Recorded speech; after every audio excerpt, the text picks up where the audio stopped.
Amém, irmãos. Vamos abrir as nossas Bíblias em 1 Pedro, capítulo 1.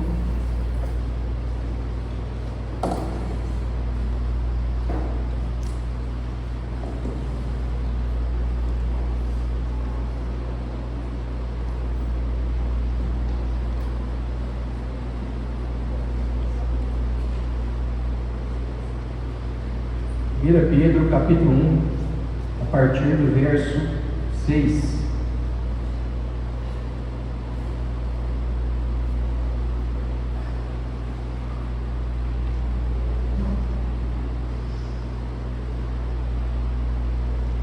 Diz o texto sagrado: portanto, alegre-se com isso, ainda que agora por algum tempo vocês precisem suportar muitas provações. Elas mostrarão que a sua fé é autêntica, como o fogo prova e purifica o ouro, assim sua fé está sendo experimentada, e ela é muito mais preciosa que o simples ouro. Isso resultará em louvor, glória e honra no dia em que Jesus Cristo for revelado. Embora nunca o tenham visto, vocês o amam, e ainda que não o vejam agora, creem nele e se regozijam com uma alegria inexprimível e gloriosa, pois estão alcançando o alvo de sua fé, a sua salvação. Até mesmo os profetas queriam saber mais sobre essa salvação e investigaram a respeito, quando profetizaram acerca da graça preparada para vocês. Buscavam descobrir a que tempo ou ocasião se referia o Espírito de Cristo, que neles estava, ao predizer o sofrimento de Cristo e sua grande glória posterior. Foi-lhes dito que suas mensagens não eram para eles, mas para vocês, e agora essas boas novas lhes foram anunciadas para aqueles que pregaram pelo poder do Espírito Santo enviado do céu. É algo tão maravilhoso que até os anjos anseiam observar. Meus irmãos, aqui eu quero continuar aquilo que nós falamos há 2 semanas atrás, abordando esse texto do capítulo 1 de 1 Pedro. E na primeira mensagem, nós basicamente abordamos as principais doutrinas da graça na visão reformada. Então nós falamos um pouco sobre eleição, sobre presciência, sobre a herança incorruptível, a esperança e a fé na graça que tem o poder de nos guardar até o final dos tempos, baseado aí nos primeiros 5 versículos que lemos desse texto do primeiro capítulo. Não dá para a gente recapitular tudo que nós falamos aqui novamente sobre esses pontos, mas a mensagem está disponível lá no nosso canal do YouTube da igreja. E eu mencionei que a razão principal de nós tocarmos desses pontos dentro da carta de Pedro está no reforço da mensagem que nós compartilhamos sobre os ladrões da alegria alguns meses atrás, entendendo sobre a nossa identidade e como a compreensão baseada nesses textos que lemos aqui, o fato de nós sermos eleitos, o fato de nós termos uma herança incorruptível e de colocarmos toda a nossa esperança no Cristo, isso nos leva a perseverar na fé e nos faz viver a alegria verdadeira, nos faz permanecer nessa alegria, uma alegria que não pode ser roubada diante das circunstâncias, que é basicamente o que nós observamos aqui quando Pedro está falando aos seus leitores. Então ele reforça a mensagem da alegria verdadeira. E agora nós queremos falar sobre esses outros versos aqui, do verso 6 ao verso 12, reforçando novamente essa mensagem. E o primeiro texto que eu quero destacar aqui é o verso 6 e 7, os 2 primeiros versículos aí da nossa mensagem de hoje. Então, o que Pedro fala aí? Ele fala, portanto, ou seja, diante de tudo que nós conversamos, diante de tudo que foi exposto, diante da consciência de você ser eleito em Cristo, diante dessa compreensão de que você foi escolhido, sendo ainda inimigo de Deus antes da fundação do mundo, de que você foi acolhido por Deus, ainda enquanto o seu corpo era informe, Deus já escreveu os seus dias, e mesmo assim, sabendo de todas as fraquezas e pecados que cometeria, o acolheu para si, diante da compreensão de que nada do que você faça afeta essa herança, porque você agora foi adotado por Cristo. Alegre-se. Então Pedro vai dizer: olha, diante de tudo isso que nós falamos, da presciência, da esperança viva, da sua fé perseverante, alegre-se. Essa expressão, portanto, aqui, em algumas versões vai dizer em que, na qual, diante disso, ela está remetendo justamente à ideia do que foi falado anteriormente. Então, diante de toda a verdade de que você foi escolhido, de que nada pode separar você do amor de Cristo, do amor de Deus que está em Cristo Jesus, nada pode quebrar essa eleição, nada pode corromper essa herança, nada pode afetar a sua esperança agora viva, a sua esperança no Cristo, diante de todos os conflitos, problemas, tribulações que você possui. Alegre-se, tenha alegria. E algumas versões vai dizer exultai. Essa palavra exultai é mais do que ter alegria, é demonstrar dentro da origem dessa palavra um excesso de alegria, um excesso de contentamento, um grande júbilo, um grande sentimento de júbilo, de alegria. Então Pedro chama os cristãos a não só se alegrarem, mas a demonstrar um excesso de alegria diante dessa verdade, diante da verdade de que você foi eleito. Por isso que mesmo diante das provações, mesmo diante das tribulações, mesmo diante de circunstâncias contrárias, mesmo diante de conflitos internos e externos, como o próprio apóstolo Paulo vai dizer em outra ocasião, nós podemos nos alegrar, nós podemos exagerar nessa alegria, nós podemos ter um excesso de alegria, porque a nossa alegria não se baseia no que se consiste essa vida. A nossa alegria se baseia no fato de nós sermos adotados e filhos do Deus Altíssimo. Ela independe das circunstâncias, e é isso que torna a vida cristã um paradoxo, um completo conflito para aqueles que se perdem. Porque como nós, que podemos passar por inúmeras tribulações, aflições, crises internas e externas, ainda conseguimos manter uma alegria? Para o mundo isso é loucura. Essa é a palavra da graça, que é loucura para aqueles que se perdem, a palavra da salvação. E essa é a razão porque Paulo e Silas conseguem estar num calabouço, completamente lacerados nas suas costas, e ainda se encontrar forças para entoar cânticos ao seu Deus, porque a alegria, ela é um fruto do Espírito. A alegria, ela ultrapassa a compreensão humana, porque não está baseada no momento. Diante de várias frustrações, tentações e provações, nós podemos ainda encontrar alegria, porque a alegria está baseada em algo que é eterno. E aí Pedro, diante desses versos, ele vai dizer: por que nós deveríamos nos alegrar nas provações? E ele nos dá a resposta: porque esses sofrimentos são didáticos. Esses sofrimentos, eles têm a capacidade de testar e de purificar a nossa fé. E ele usa como metáfora, para nos dar esse exemplo, o ouro, que era comum a ideia de refino naquela época.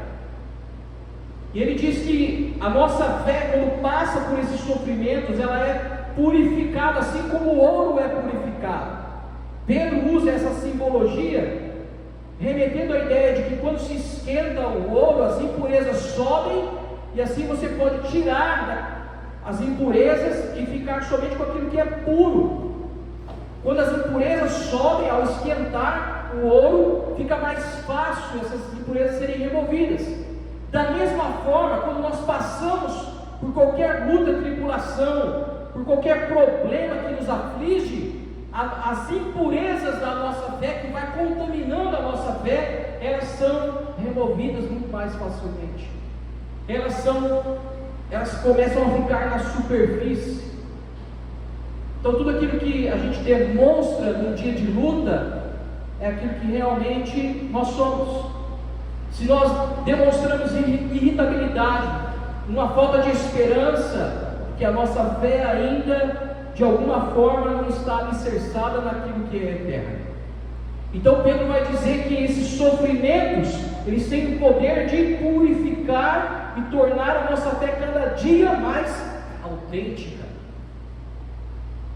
As nossas provas, as nossas dificuldades, as nossas percepções vão depurando, vão purificando, vão tornando a nossa fé mais autêntica, ao ponto de, até em algum momento dessa estrada, nos tornar úteis para Deus.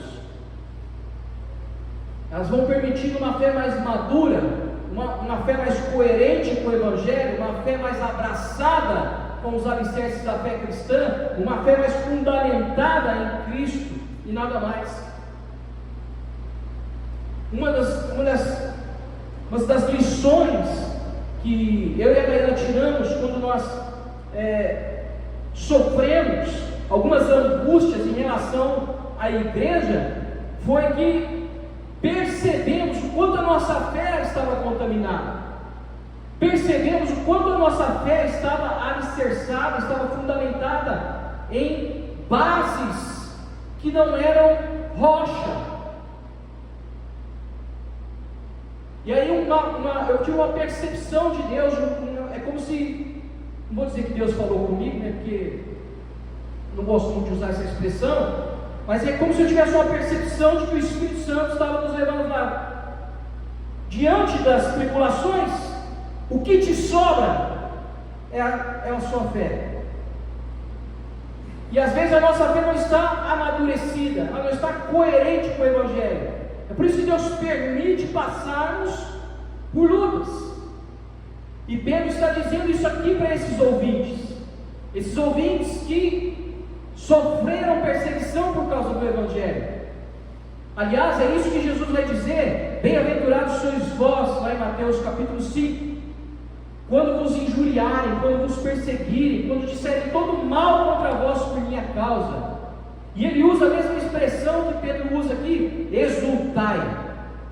Ou seja, tem um excesso de alegria quando isso acontecer, porque é grande o vosso galardão nos céus, porque assim também perseguiram os profetas que foram antes de vós.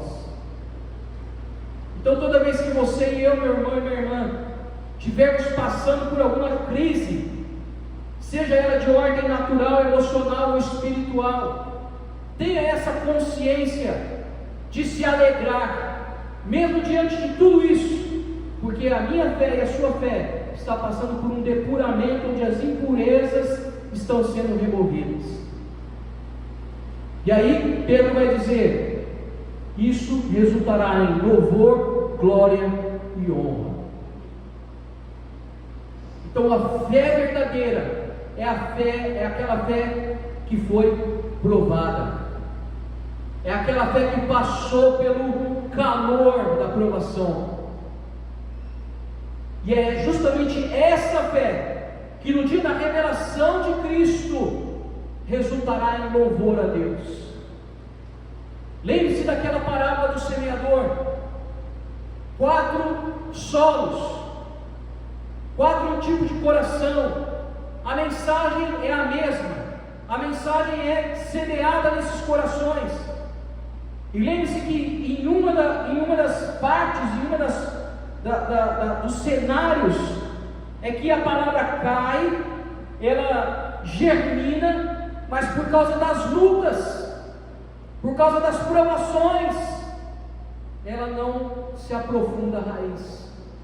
Essa fé não permanece, essa fé não persevera, essa fé não amadurece. Então a fé que resultará em louvor, glória e honra ao nosso Deus é aquela que passou por testes, é aquela que passou pelas crises. É isso que Pedro fala: o valor da sua fé resultará em louvor, glória e honra. O valor da fé está intimamente relacionado com essa ideia de passar pelos testes e ser provado. E o resultado final não é o processo que está em foco aqui, mas é o resultado final disso, é louvor e honra. O que Pedro enfatiza é que a fé genuína, a fé que glorifica a Deus, a fé que resulta em louvor e honra e glória, é aquela fé que passou pelas tempestades, ventos e terremotos. Fazendo aqui um paralelo da casa construída, essa demonstração dessa fé que permanece revela a qualidade eterna da nossa fé, e é demonstrada aqui brilhantemente por Pedro como resultado das nossas provações. E ele vai dizer que essa fé que passa por essas provações, por esses testes, é aquela fé que até o seu brilho excede o ouro que passou pelo fogo, porque a sua natureza não é perecível como o ouro, mas é algo que é eterno, algo que será revelado na volta do nosso Senhor. Então entenda algo, meu irmão e minha irmã: as provações são temporárias, mas elas têm um fim didático, elas têm um propósito eterno, e esse propósito é para que cheguemos diante dele com a nossa fé aprovada. Essas provações é apenas um processo para Deus nos preparar para a glória vindoura. É o que o apóstolo Paulo diz: as nossas leves e momentâneas tribulações produzem para nós um peso eterno de glória. E isso tem tanta glória, tem tanta honra, tem tanto valor, porque esses irmãos estão perseverando, mesmo não olhando, não enxergando, não tendo um vislumbre da vida física de Jesus. É o que ele cita aqui nos versos 8 e 9: a quem não havendo visto a mais, no qual não vendo agora, mas crendo, exultais. Olha só a palavra novamente aí: excesso de alegria. Exultais com uma alegria indizível e cheia de glória, obtendo o fim da vossa fé, a salvação da vossa alma. Então, como nós falamos na mensagem anterior, considerando que Pedro aqui está escrevendo uma carta 60 anos após a vinda de Cristo, nós temos aqui pessoas que creram no Evangelho sem ter visto a presença física de Cristo. E é por isso que aqui Pedro faz um elogio a esses irmãos, elogia aqueles que amam a Cristo sem ter visto eles fisicamente, ecoando as palavras de Jesus para Tomé, lá em João capítulo 20. Tomé não creu na mensagem daquelas mulheres, não creu, ele precisou ver as feridas nos punhos de Cristo, ele precisou ver, e Jesus até fala para ele tocar no furo da sua costela. E aí Jesus fala: porque você viu e creu, bem-aventurados são aqueles que não viram e creram. Então Pedro está ecoando essas palavras aqui de Jesus a esses ouvintes, que mesmo diante de tamanha perseguição que eles estavam sofrendo, mesmo diante de tantas lutas, diante de tantas provas, diante de tantas tribulações, esses irmãos ainda perseveraram, não retrocederam na fé, e ainda continuavam amando a Jesus. E é assim que nós, como cristãos do século XXI, devemos viver, amando a Jesus, mesmo não vendo. Nós estamos aqui no mesmo nível desses irmãos, no que se refere a não ver Jesus fisicamente, talvez não no mesmo nível de perseguição, mas no mesmo nível de não enxergar Jesus e ainda continuar a crer. Diferentemente do que muitas igrejas aí têm pregado, muitos cristãos têm ensinado, querendo fazer prova com Deus. Esses irmãos aqui perseveram diante de tantas lutas, e Pedro elogia: olha, a quem vocês não visto ainda mais, mas crendo, exultam com grande alegria indizível. Oh, meus irmãos, é isso que nós devemos viver esses dias. Fé é essa certeza, fé é essa convicção. É quando as circunstâncias não estão a nosso favor, é quando não há condições favoráveis, é quando tudo na nossa vida desmorona, mas ainda assim nós continuamos amando, perseverando em Cristo e respondendo ao seu clamor. Continuamos ainda nos entregando a essa vida cristã.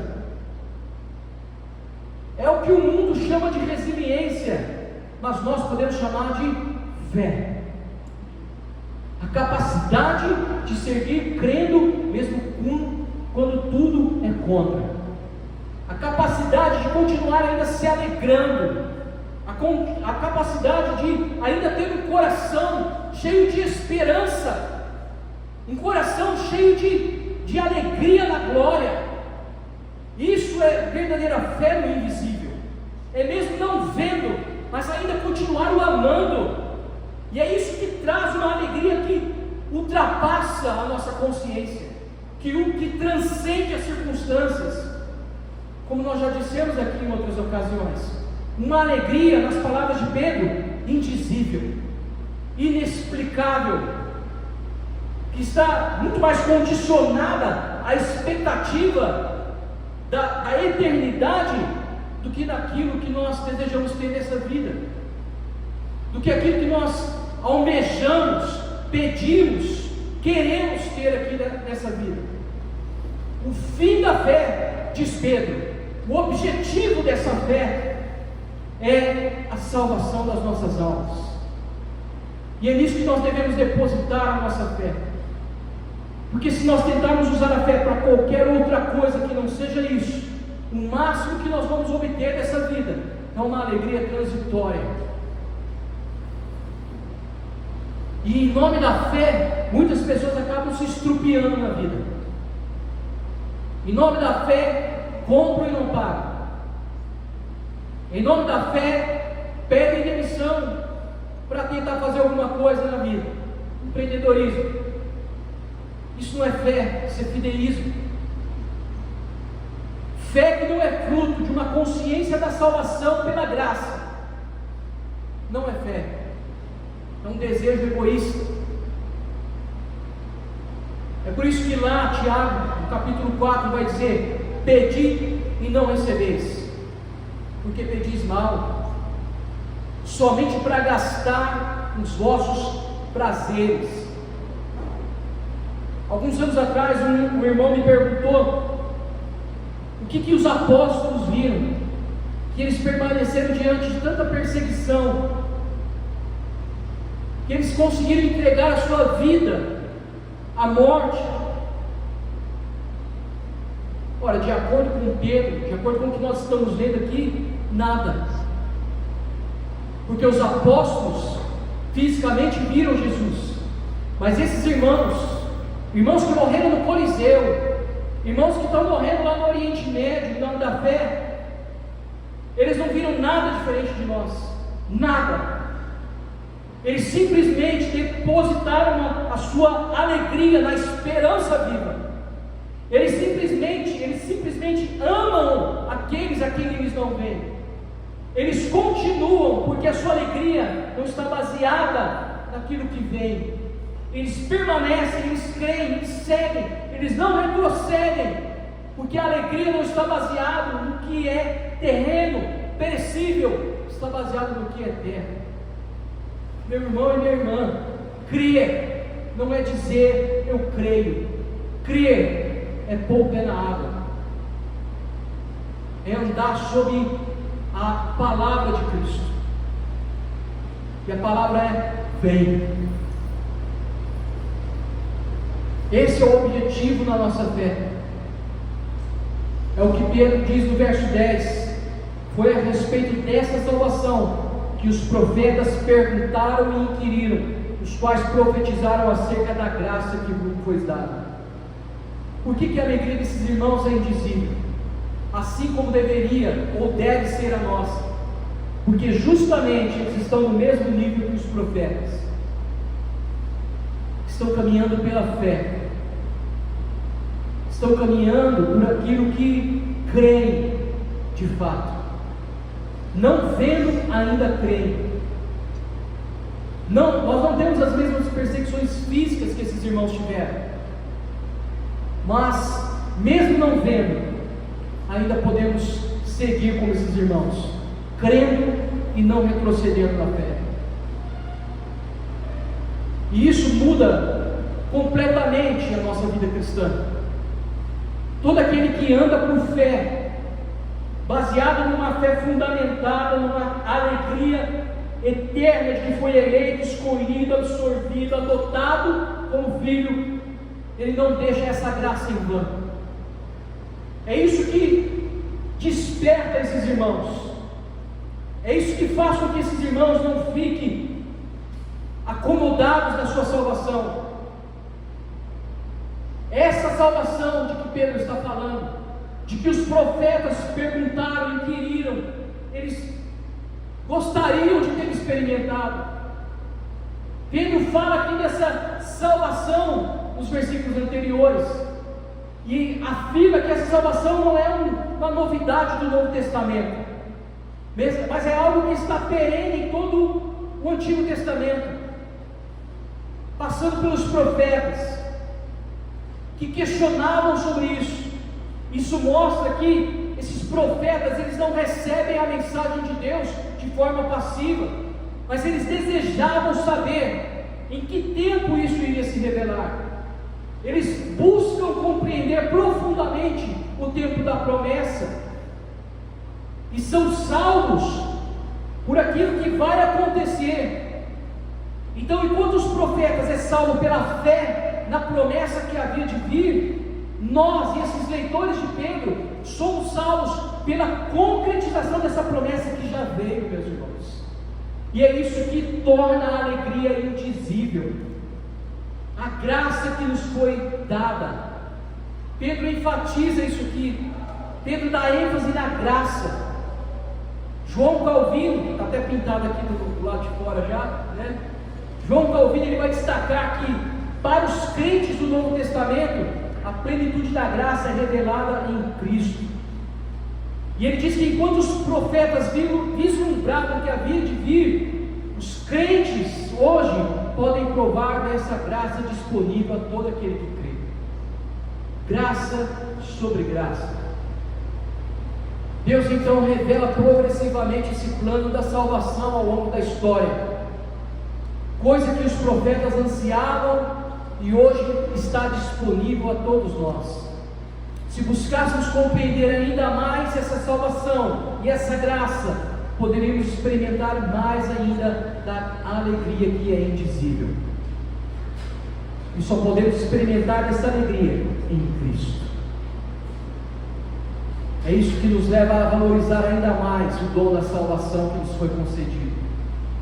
E é isso que tem o poder de nos levar a perseverar e as circunstâncias não roubar a alegria verdadeira, como nós já falamos aqui também.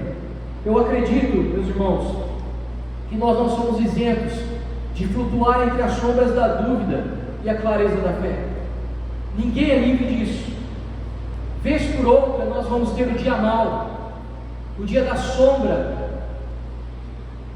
o dia das noites traiçoeiras. Ninguém é livre dessa flutuação de sentimento. E é justamente por isso que nós precisamos de comunhão, culto, pregação, leitura. Porque nas palavras de Paulo, a fé vem pelo quê? Ouvir e ouvir a palavra de Deus.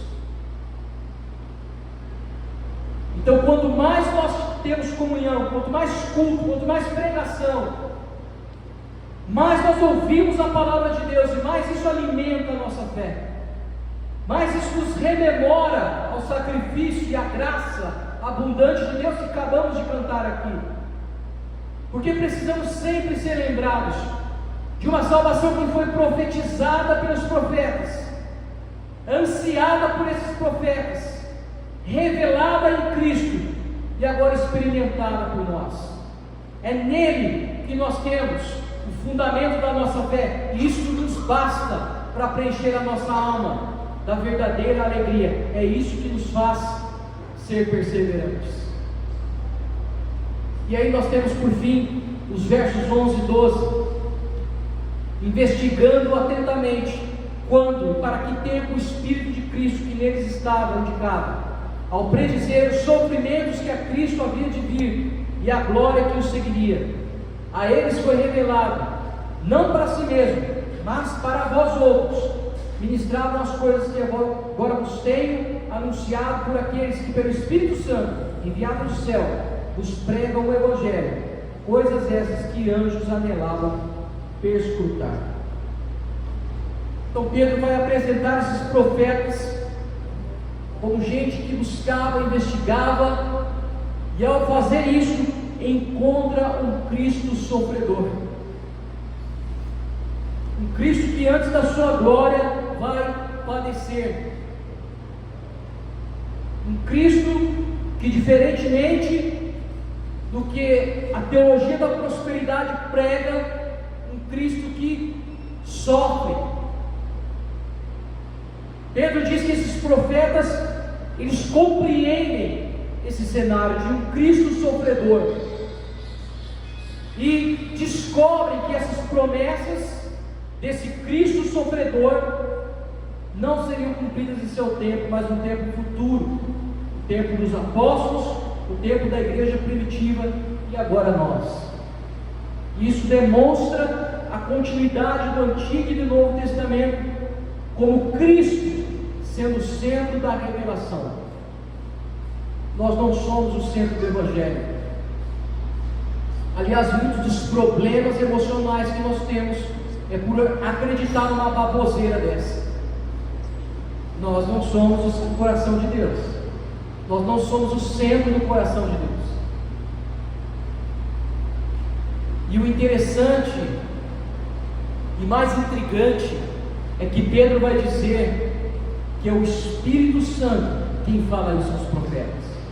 O Espírito que estava nos profetas era o Espírito de Cristo. E aí a gente percebe, meus irmãos, uma harmonia entre os tempos. Então não há essa divisão de um Deus que está lá no Novo Testamento, diferente de um Deus que se apresenta no Novo Testamento. É o mesmo Espírito, o Espírito que guia o seu povo, que guia a compreensão do seu povo para a revelação da salvação. O mesmo Espírito que inspira os profetas, capacita agora os apóstolos a pregar o Evangelho, capacita esses crentes da igreja primitiva a perseverarem no Evangelho, e capacita agora a sua igreja do século 21 a, na minha pequena visão, retornarem ao Evangelho.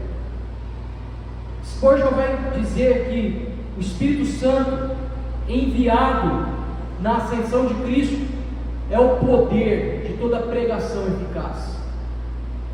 Por isso não há méritos em quem anuncia o Evangelho, não há méritos em quem prega o Evangelho.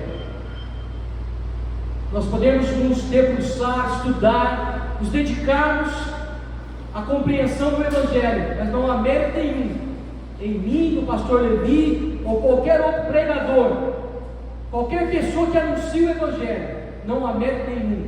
A palavra, as palavras de Lutero, faz tudo. O Espírito de Cristo está por trás da pregação eficaz. Assim como guiou os profetas, guiou os apóstolos, guia a todo aquele que deseja anunciar o Evangelho, que anuncia a salvação e o fundamento firme da fé, Cristo Jesus. Pedro apresenta para nós que os profetas já sabiam que após o sofrimento viria a exaltação e a glorificação de Cristo. E aí Pedro orienta esses irmãos, fala disso, apresenta essa mensagem, fala da morte, fala da ressurreição, fala que isso é inseparável. Nas palavras de Lutero, a cruz precede a coroa. E é por isso que a salvação, que é o tema da nossa mensagem hoje, é tão gloriosa. Ela é tão intrigante, tão gloriosa, tão profunda, tão maravilhosa, que até os anjos, na presença de Deus, desejaram entender completamente esse plano redentor e anunciar. Isso revela a profundidade, a maravilha da obra da salvação. Isso deveria preencher o nosso coração dessa alegria indizível que Pedro menciona a esses irmãos, porque até seres celestiais queriam entender. E é por isso que o autor de Hebreus, já caminhando aqui para o nosso final, lá em Hebreus capítulo 2, vai dizer: portanto, Hebreus capítulo 2, verso 1, portanto, precisamos prestar muita atenção às verdades que tem ouvido, para não nos desviarmos delas, pois a mensagem que foi transmitida por meio de anjos permaneceu firme, e toda transgressão e desobediência recebeu o castigo merecido. O que nos faz pensar que escaparemos se negligenciarmos essa grandiosa salvação, anunciada primeiramente pelo Senhor e depois transmitida a nós por aqueles que ouviram falar? E Deus confirmou a mensagem por meio de sinais, maravilhas e diversos milagres, e também por dons do Espírito Santo, conforme a sua vontade. O autor de Hebreus exorta os seus ouvintes a dizer: o que vocês pensam, como vocês pensam que escapará se vocês negligenciarem tão grande, tão maravilhosa salvação? Essa salvação que não depende de sinais, essa confirmação do Evangelho que não depende de milagres, porque o autor de Hebreus vai dizer que sinais, maravilhas, milagres e dons foram apenas para a igreja primitiva confirmar o Evangelho dos apóstolos. Está escrito aqui. A gente às vezes fica procurando por sinais, milagres, prodígios. Oxalá isso acontecesse diariamente nos nossos dias. Mas o grande problema é que muitos de nós fundamentam a nossa fé nisso, com a expectativa de um milagre, com a expectativa de um sinal, de um dom manifestado. E isso não deve fundamentar a nossa fé. O que fundamenta a nossa fé é a grande salvação, o plano redentor de Deus para as nossas vidas. A obra salvífica, ela é o grande fator de fundamento da nossa vida, de alegria perene, alegria permanente. Por que a gente tem que ter uma alegria indizível? Uma alegria perene, uma alegria que não é circunstancial, meus irmãos, ainda que venhamos flutuar nas sombras da dúvida, porque nós somos sim, de certa forma, privilegiados por viver no tempo em que a graça de Deus e a promessa da salvação foi revelada a nós. O que os profetas anteciparam, o que os anjos desejaram compreender, nós, que fomos achados pelo bom pastor, podemos hoje experimentar a cada dia com Cristo. Há uma fonte no trono de Deus que jorra para a vida eterna. Somente esse fato deve despertar em nós um grande senso de gratidão, reverência e amor. E assim como o caminho de Cristo foi de sofrimento até a glória, isso reflete a nossa própria trajetória na vida cristã, onde assim como Cristo vamos passar por inúmeras provações antes de nós sermos glorificados com Ele. E nas palavras de Pedro, o valor da nossa fé ser revelado. É isso que nos mantém firmes diante de tanta crise e problema que podemos enfrentar nessa vida. É por isso que nós não perdemos a alegria. É por essa perspectiva que podemos enxergar a vida e ainda assim sermos contentes. É com essa consciência que nós podemos fazer das palavras de Paulo as nossas. Quero encerrar com isso. Em tudo somos atribulados, mas não angustiados, perplexos, mas não desanimados, perseguidos, mas não desamparados, abatidos, mas não destruídos, trazendo sempre por toda parte a mortificação do Senhor Jesus em nosso corpo, para que a vida de Jesus se manifeste também nos nossos corpos.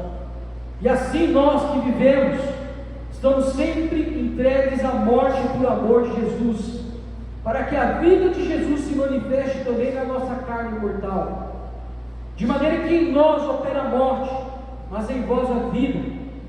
E temos, portanto, o mesmo espírito de fé, como está escrito: crie, por isso falei. Nós cremos, também por isso falamos, sabendo que o que ressuscitou o Senhor Jesus, nos ressuscitará também por Jesus, e nos apresentará convosco. Porque tudo isto é por amor de vós, para que a graça, multiplicada por meio de muitos, faça abundar ação de graças para a glória de Deus. Por isso não desfalecemos, mas ainda que o nosso homem exterior se corrompa, o interior contudo se renova de dia em dia, porque a nossa leve e momentânea tribulação produz para nós um peso eterno de glória muito excelente, não atentando nós nas coisas que se veem, mas nas que não se veem, porque as que se veem são temporais, mas as que não se veem são eternas. Que Deus nos dê esse coração firme. Feche os seus olhos enquanto oramos. Que a alegria indizível do Espírito Santo